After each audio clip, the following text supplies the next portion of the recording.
Hey guys, and welcome to Quality Shot. I'm really excited to be joined by lightweight contender Kane Baker. How you doing, mate? Super featherweight contender. Okay. Can't you see the weight coming off? Okay, fine. Super featherweight contender then even. Okay, so you Yes. were fighting at lightweight, so you're fighting at super featherweight now. Yes, that's correct. Yeah. Okay, perfect. Lovely. Where did that decision come from? Let's start with that. Well, I weighed in at when I weighed in at lightweight, I was a couple of pounds light every time I weighed in, and I was obviously doing that whilst working. So the extra couple of pounds whilst being full time now with the corona, it just suited to come down to super feather really. Okay, that makes sense. So before you were working, what kind of work were you doing? I was roofing. Nice. Okay. And then since you said with COVID, now you're like full time, just focused on boxing. Full time, yeah. I've got some good sponsors on board that are helping me out, and I'm just full time boxing now. That must be good, and that I'm assuming is why as well you're able to drop down a weight as well, like kind of comfortably. So has it been quite nice to just? Is this kind of the first camp that you've had where you're able to really concentrate on it like fully? Well, with the start of the lockdown when we first, and I thought I've had 2 fights. I was just easing myself into being like a full-time pro, but yeah, for this camp I've been completely no work whatsoever, no looking at jobs, no. I've just completely concentrated on the boxing side. Yeah, that's cool. And you've got a big fight against Youssef Khoumari on the undercard of the Dillian Whyte Povetkin 2 undercard of Povetkin, Dillian Whyte 2 undercard. So pay-per-view show as well. So that's really exciting. Looking forward to it. Must be. I mean, that's a really huge platform to be on, right? Oh, absolutely massive. I didn't think they could get any bigger than what. But that is pay-per-view, and I'll probably end up on the Facebook, to be honest. But I'll still open the pay-per-view show. Well, I'll be on the card, which is just, I don't know, still mad. When I say it to myself and I say it to someone, I still don't believe it sometimes. Yeah, no, I mean, it's incredible. And look forward to seeing that fight as well. How do you think it's going to go? Because I think, I've seen some of your other interviews. I think you've said, you're probably being underestimated, and, Youssef Khoumari obviously is unbeaten. But you're going into this, I'm assuming, just with the mindset that actually, I can beat him. And your previous fight against Meshach Spear, again, he was unbeaten. But you went in there, put on a really good performance and won on point. So is it kind of more of the same is what you're looking for? Yeah, definitely. And I love the kind of the underdog tag and the away corner. That's where I want to be, really. And yeah, it's a massive chance for me. And being full time, I've got no excuses. So it's going to be the best Kane Baker, and I'm looking forward to it. Yeah, I mean, you fought some really good names in the past. I mean, Connor Benn, obviously, if you see what he's doing now, Sam Maxwell as well. They're both kind of now coming into their kind of peak of their careers, and they're both still unbeaten as well. And those guys fighting those types of guys and others, I'm assuming each fight you're learning and becoming better, right? They're probably making you, molding into better fighters, so that now you've got, for example, coming into this fight. Are we going to see? I know it's a bit cliche, but are we going to see the best version of you? Yeah, 100%. I think after some of the fights I've been in, and some of the, if I didn't learn after them fights and come back stronger, then I probably would have chucked it in. But they are obviously the deep end I've been chucked in. But yeah, I think I'm learning from them, and I'm coming out better than just losing sometimes and not learning. I find it that I'm learning, really. I had no amateur career, and to get in with the likes of Ben, who's welterweight WBA champion now, and he's smashing it, to be fair. And then Maxwell's the European champion at super lightweight, and I thought like the likes of Gary Cully, who's fighting for a European lightweight title, and they're all weights above me. So I feel at super feather I found my weight and I found my my strength. And this definitely be the best Kane Baker. Yeah, I agree. I think sometimes as well, if you're fighting at maybe a weight that's too high for yourself, then you lose some of your edges, don't you? Whereas Yes, at super featherweight, you'll have that for sure. definitely. And the size difference and the rehydrating the guys weighing the day before and sometimes put on the weight overnight. And I've noticed going to the ring, I just always thought to myself, they always seem bigger than me. I don't know what it is. And my manager said, he said they're full time, so they're training 2-3 times a day, so the weight comes down, and they know how to rehydrate properly, and they lose a couple of pounds a day before. And all this I've kind of learned on the job. So yeah, and now I've made super feather a couple of times. I feel good there, and the guys are the same size as me. So I think I would still, because I'm 30, I think I would still do lightweight, but the likes of me fighting at welterweight and super lightweight and super welterweight are never going to happen again. Yeah, no, that makes sense, 100%. And going forward now, you in camp, where are you at? I mean, you've got was it just under 3 weeks until your fight? So is it pretty much just focused on sparring and getting the rounds in and just then eventually tailoring down? Is it the week before? Yeah, well, I think we still had no update on the venue or where we are or when we're going into the bubble. So, but that will be like your taper down week when you go in there. Last time we went in there on the Monday or the Tuesday, and then you taper down. You got the gym and you've got all the stuff they've got there for you, the ring and all that kind of thing. So that would be my taper down week. But this week, from tomorrow and the week after, is going to be travelling around, getting the rounds in, finishing, getting some of my best times on the track and just beating the last few times and just getting the last burst really and getting your best times, the best peak of the camp, and then get ready to taper off. Sounds like the home stretch until tapering off, and we're nearly at the home stretch, but this is the height, this is the peak, this is what we're built up to now. So we have some great spars, we have some intense pad sessions. We're on the track, and I'm doing my running and all that kind of road work, and another week or two of the gruelingness, and then we get to a nice hotel and taper off. Exactly, 100%. And you've obviously fought in the bubble twice, so I'm assuming that again that experience will help you coming this fight as well. And how did you find it the previous 2 times? Was it a bit difficult being in the bubble? I was in there 3 times, wasn't I? Because the first, of course, I missed my dream to fight in Eddie's Garden, which still guts me now. But hopefully I get a win, and I'll say, Eddie, if you're going to put another one on this summer, get me in. But being in the bubble, I think what helped me experience. It's the first time for, I forgot his name, Youssef.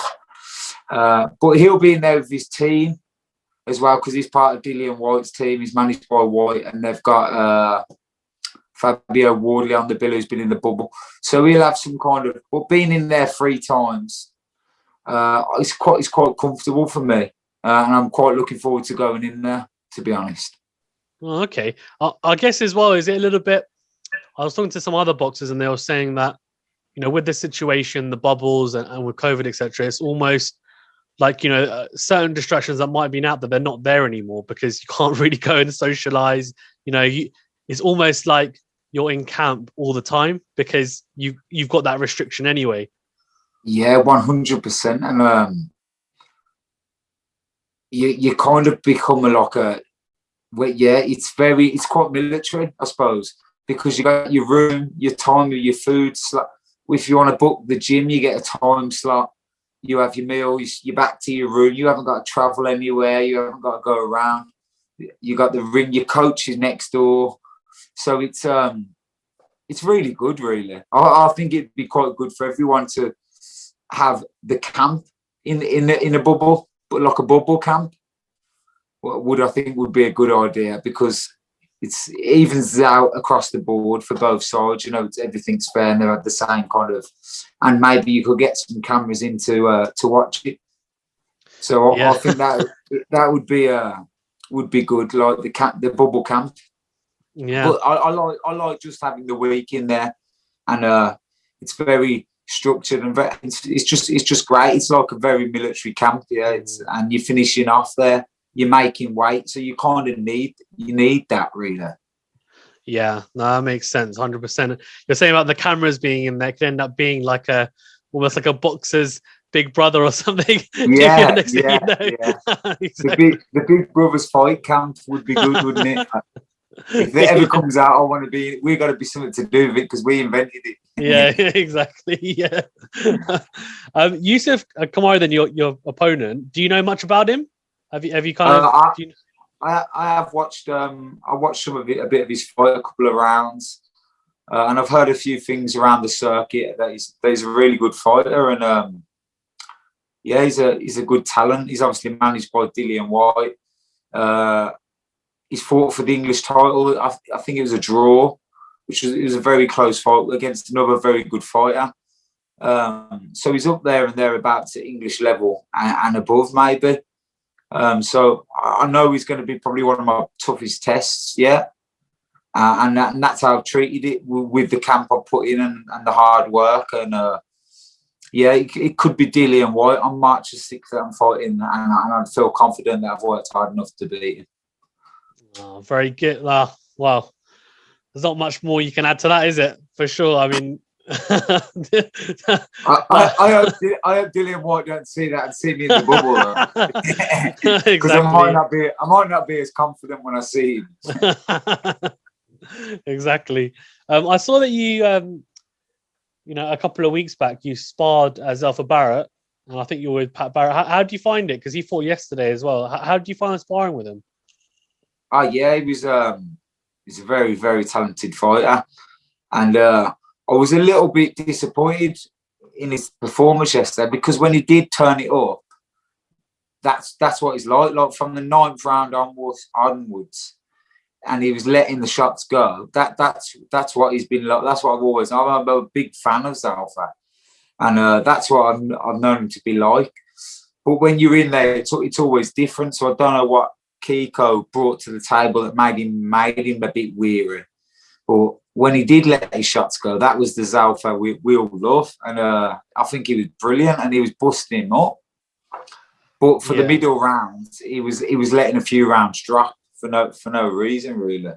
Yeah, Kiko looked well up for it, didn't he? I think there's probably a perception that he was not washed up, but he was towards the latter end of his career, and he probably wasn't the fighter he once was, but he definitely looked well up for it. And the scoring was interesting. Let's say, what do you think of the scoring? Well, it worries, because obviously I'm going into the fight as the away fighter, and it does worry. My partner last night said, "Bloody hell, yeah. How can you win?" She thought Zalfa won. I think she had it a draw, actually. But for the scorecards, I think, was it 8-1, 8 by 8 rounds? Something stupid. Yeah, so two were 8 by 1, and I think one was 6 by 2, I think. So yeah, it's dreadful. No, you could see it by round either way. It wouldn't have been. And then it makes it fair. But these guys in the away corner now, like me, I'm thinking, do I really have to knock them out to get a win? And what do you have to do? Because it does dishearten you. Not as much for me, because I'm just buzzing to be on the pay-per-view card. But like Kiko Martinez has seen it all before, and he's brought the best to the table. What everyone would have wanted him to. Wouldn't have wanted him to hug and hold and just come and get paid. He's come and fought his heart out, but then the judges haven't given him any reward for doing so. So is it better some of these guys just... And then when they do come over and fold over or cover up, we all moan that they've got them in. But when they come over and they put on a great performance, they don't So it has got to be reviewed somewhere, because the only people that are everyone's losing out. Yeah, 100%. I mean, even I think Eddie Hearn said after that. I mean, I think before even talking about Zelfa Barrett getting the win and like the performance, he was like the scorecards were dreadful, and like he was saying, you know, we've got good judges here, but the scorecards as of late have been really poor. And I think, unfortunately, as you said, like you can probably have it either way, but it's a very close fight, right? And then it's just weird that all three scorecards are like that. And I don't know whether it's just because the judges are maybe looking at it and they're seeing things we're not. But then when you see it like happen so often over the last few months, it just makes you think, like, what's going on? Like, is there bias subconsciously that's going on whilst they're judging, which there shouldn't be? So I think it definitely, as you said, definitely needs to be looked at. And fingers crossed, hopefully it doesn't happen. God forbid, in your fight or anyone else's in that show, because as you don't want to see that. And it's right what you said, because Eddie Hearn said they're going to struggle to get foreign fighters to come over if they think we're never going to get a decision. Like, you'll never get the big fighters coming over them, will you? Unless you can punch like Lara.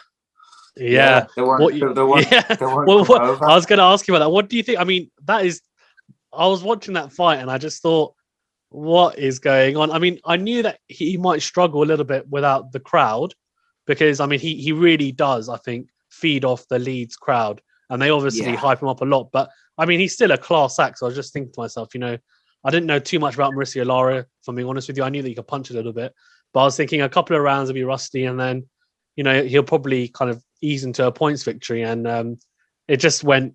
It was one of those ones that it was like the Dylan White Povetkin one, but it was almost like AJ Ruiz actually as well, where you watch it and it's and the reason why I compare it to that is because Warrington's looking at those really big fights with like Gary Russell Jr., Zhu Can, those types of fights, and similarly AJ was looking at the Wilders and the Furies, and they both had this fight in between where it was almost like, I'm sure they weren't overlooking them, but subconsciously they're probably thinking, I don't really need this fight, but I'll take it. They've kind of ticked it off as a win already. Yeah, in a way. With that, so I don't think they're like that. They know a fight and they train hard.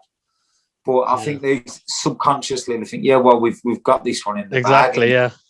You should never think that in boxing. Yeah. And what did you think of the performance, though?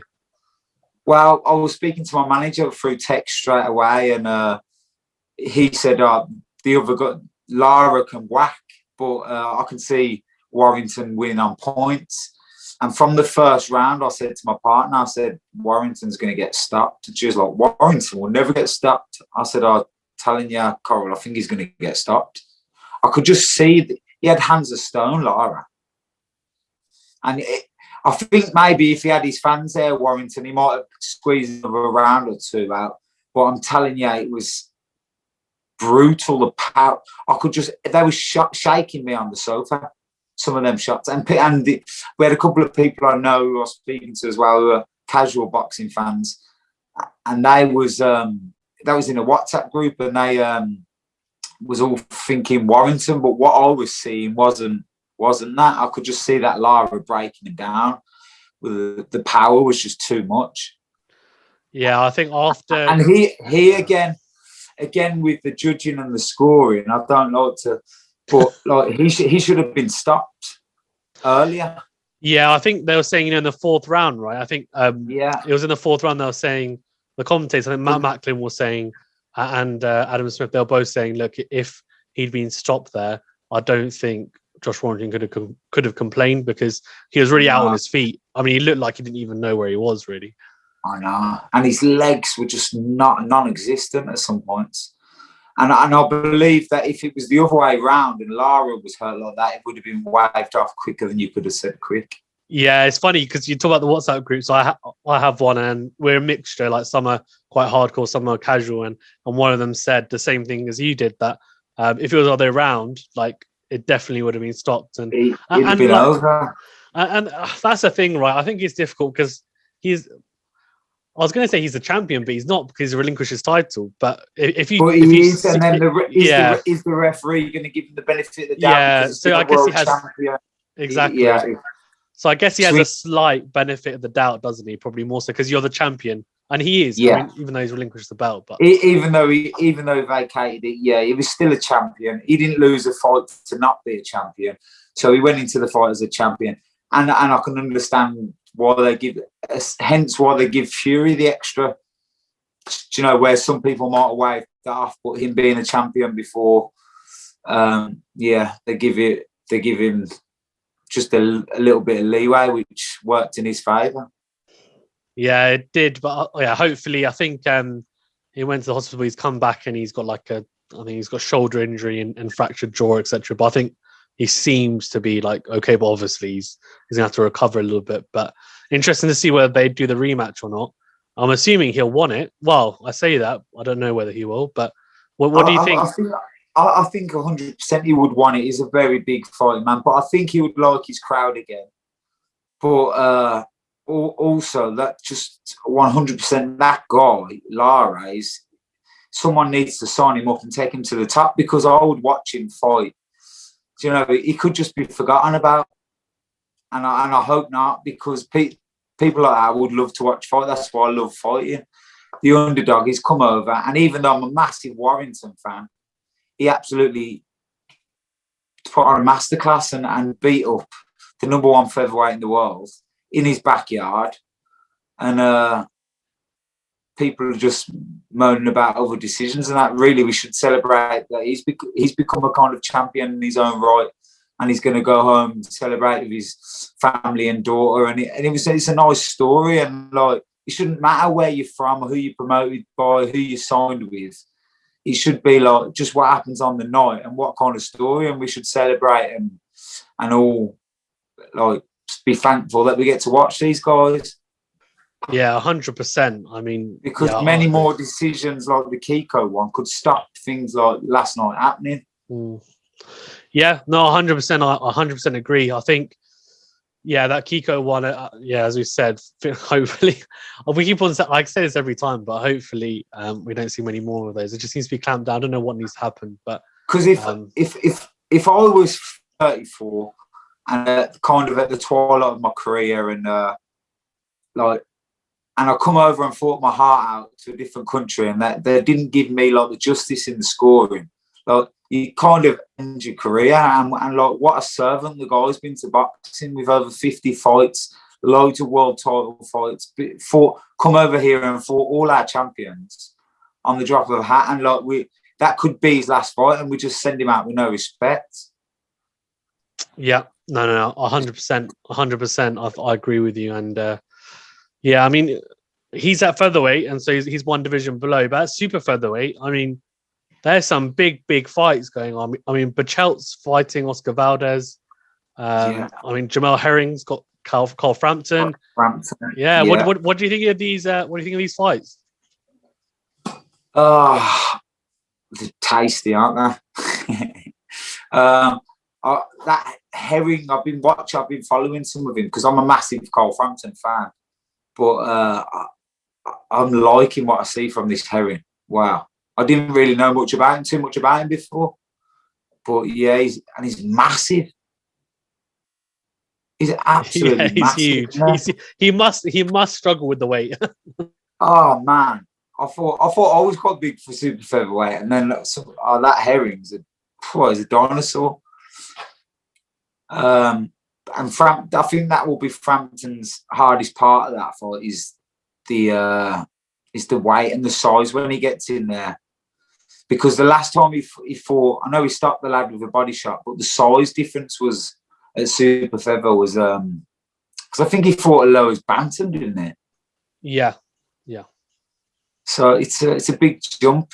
Kiko Martinez didn't look too small against Barrett. He looked quite small, but he still found his way and did well. So I think if Frampton looks at like that kind of performance and goes off something like that and uses what he knows he can do well, I think he can hopefully become a freeweight world champion.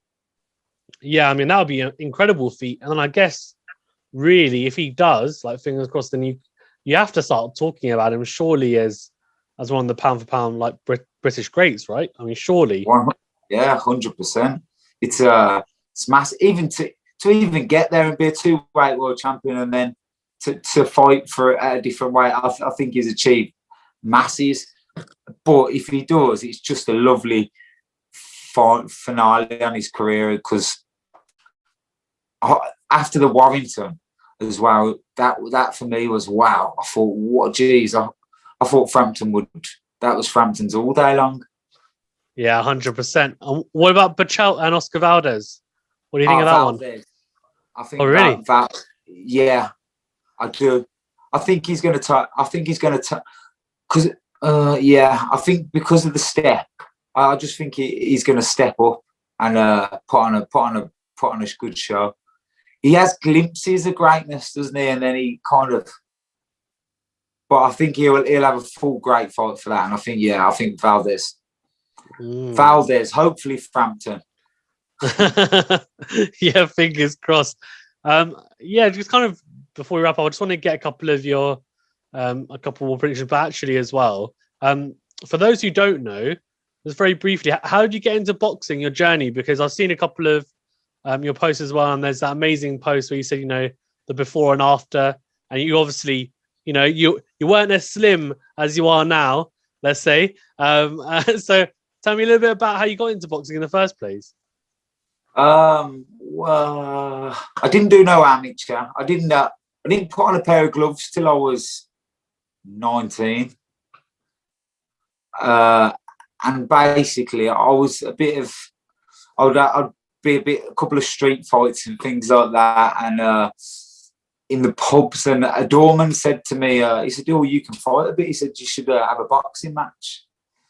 And I didn't train. I just turned up and had a boxing match, and then I lost on points. But I enjoyed it, and I didn't do nothing again then for a few years. But every so often, every few weeks, I'd go to the gym and do some sparring.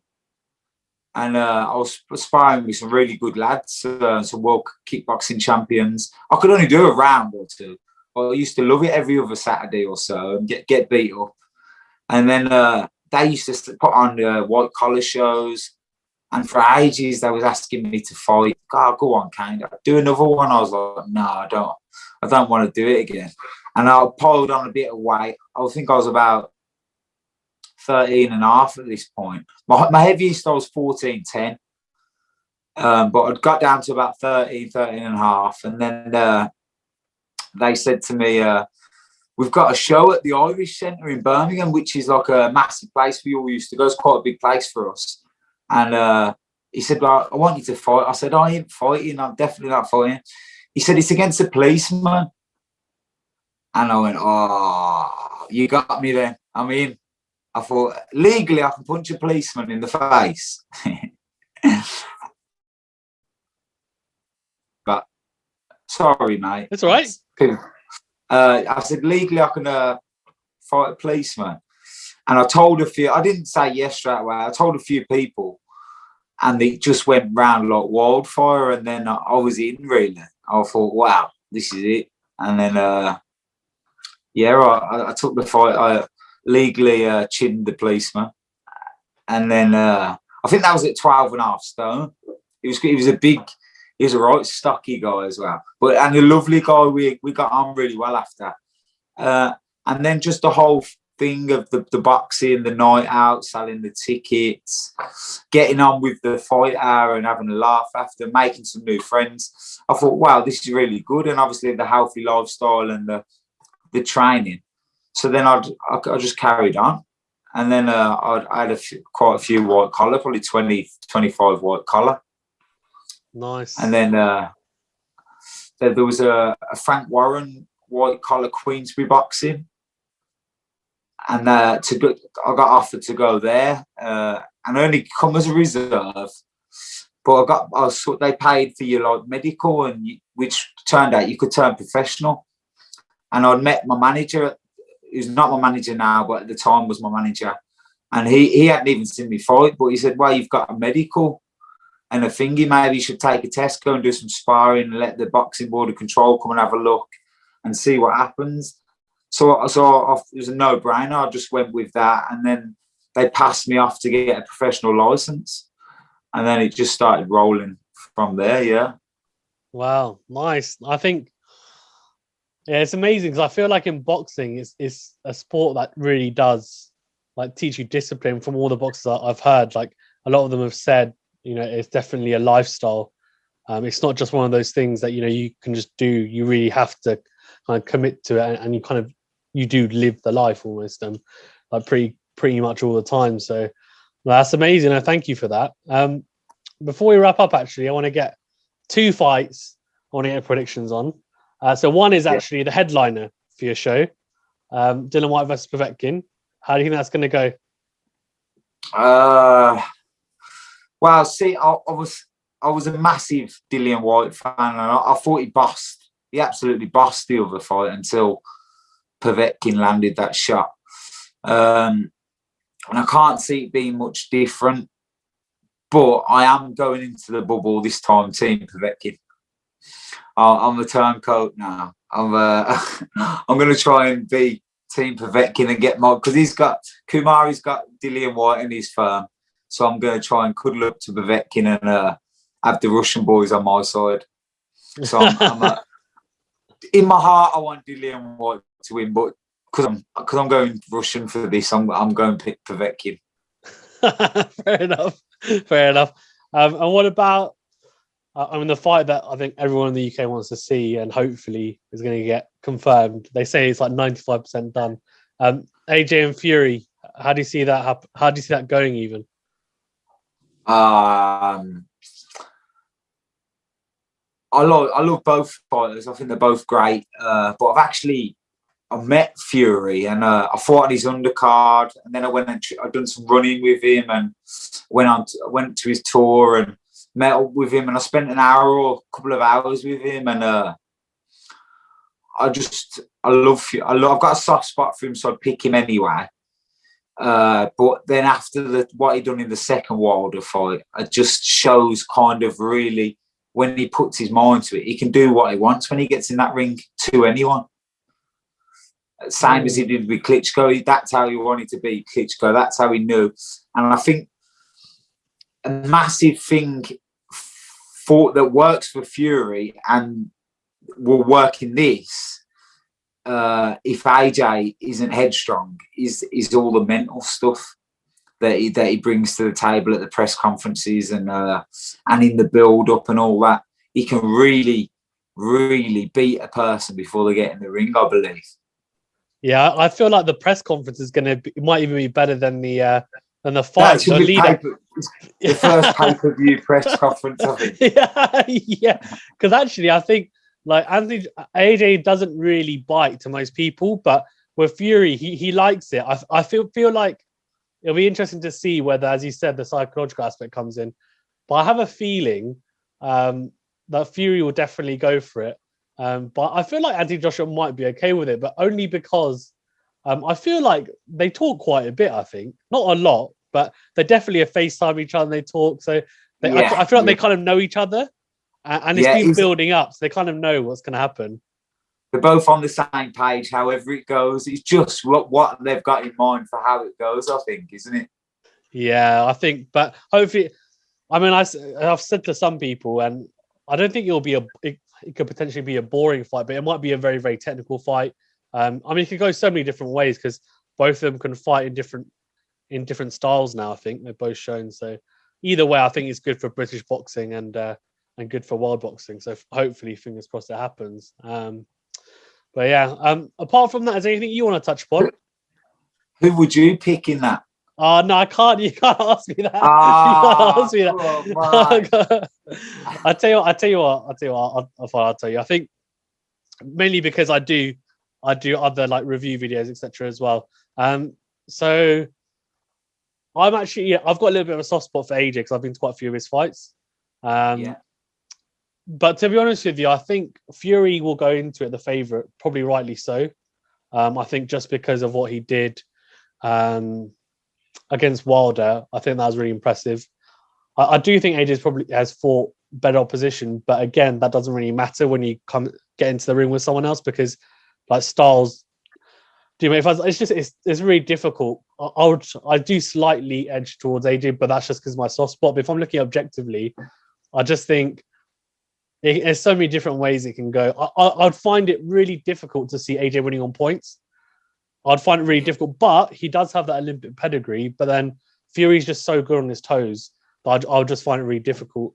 And then, Joshua knocking out Fury, I could potentially, but then Wilder hit him with what's the word? He did. He did, right? Like he hit him with like the kitchen sink, and nothing really happened. But I just feel like AJ is a better counter puncher, and he's also better combination puncher than Wilder. So I don't know. It's 50-50. It sounds like I'm sitting on the fence. You're gonna sit on the fence all there. But I believe as well. Whereas when Fury had Wilder beaten, he was beating him up.